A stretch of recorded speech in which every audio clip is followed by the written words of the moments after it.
Well,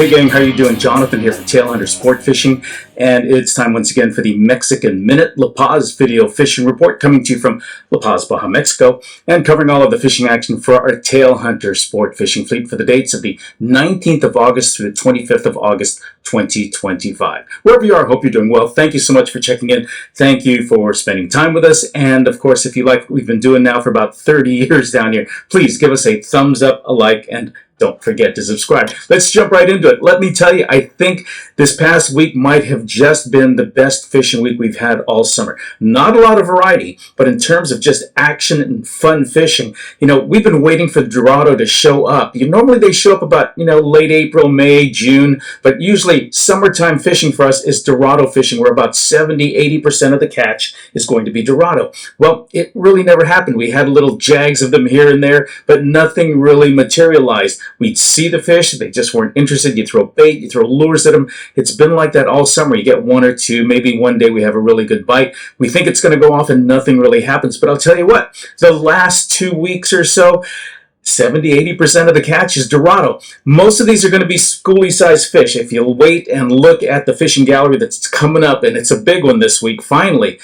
Most of these fish are going to be the school-sized fish, 5 to about 15 pounds. A lot of little ones. Everyone was catching. There was one day, I think some boats told me they caught 20 or 30 little Dorado that were probably size of trout, and they were releasing them as fast as they could go. But most of these fish, like I say, about 5 to 15 pounds. Just that fun-sized fish. Colorful, they jump, they fight, especially for a lot of first-timers or on light tackle. You just can't beat Dorado. Great fun, great sport fish, and great eating as well. A lot of them have been bringing their fish to our Tailhunter restaurant at night, and we've been cooking it up a bunch of different ways. But Dorado, both for our Las Arenas and our La Paz fleets, have been the #1 catch. Now, there are some bigger fish. We've had some 20s and 30s, and I'm hearing that there's some 40s, and there's some bigger fish that folks are telling me, or the captains are telling me, hey, they had a big fish on it. Instead of going splash, splash, splash, it jumped and went kaplop, kaplop, and these fish were lost. But, there's some bigger fish out there. On top of it, we had a couple of jags of tuna. Now, tuna have been up and down for the last couple of years, since COVID anyway. But there's a big bunch of tuna that kind of settled in on the other side of Cerralvo Island. It's a long run. Some of the guys went out there just yesterday, and they were saying, what in the world are we doing? The captain's taking us way out to the other side of the world.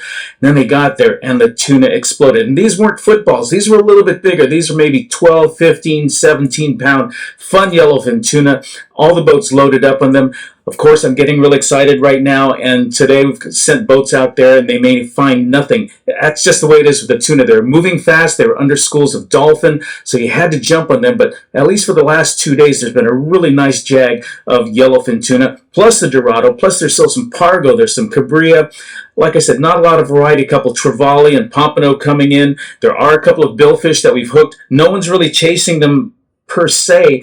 They're mostly incidental catches. You're in the middle of a bonito school, or you've got a little bait in the water swimming around, and all the Dorado around, and suddenly the Dorado disappear, and the big boy comes in, and he's got a big snout, and suddenly you've got a marlin or a sailfish on. It usually doesn't last very long, because we're fishing lighter tackle on this live bait stuff for the Dorado and the tuna and whatever. So the marlin catches have been very minimal. Like I say, we're hooking up a couple, but we're not getting a lot to the boat, but a lot of fun. Other than that, not really a whole lot. If you're still looking for roosterfish, we still have some roosterfish along the shorelines. None of the big giant big boys that we had earlier in the season. But, if you're looking for that 5, 10, 15-pound fish, they are still there. Great on the fly rod, great on light tackle. Lots of fun if you've never caught your rooster fish. But you know what? That's going to be a quick wrap-up. There's just not a whole lot to tell you. Oh, I need to tell you, it is really, really hot here. I'm going to say it's probably 5 to 10 degrees hotter than normal. I know that's really crazy because it does get hot to begin with, but let me give you an example. Just this morning when I put boats out at 4:30 in the morning, I looked at my cell phone. It was 89% humidity. The other day, it read 101 on the thermometer, but when I looked at my my cell phone, it said that with the humidity, it was 119 degrees. If you're coming down, stay covered up, use the sunscreen, make sure you stay hydrated, bring some of those little electrolyte packets, and like I say, you've got to stay hydrated or you're going to get sick. We don't want that happening. Anyway, a quick wrap up. Take a look at the fishing gallery that's coming up because it's big. It'll give you a better idea of what we were catching. But I'm Jonathan with the Mexican Minute. Thanks for checking in. You take care, and we'll catch you next time.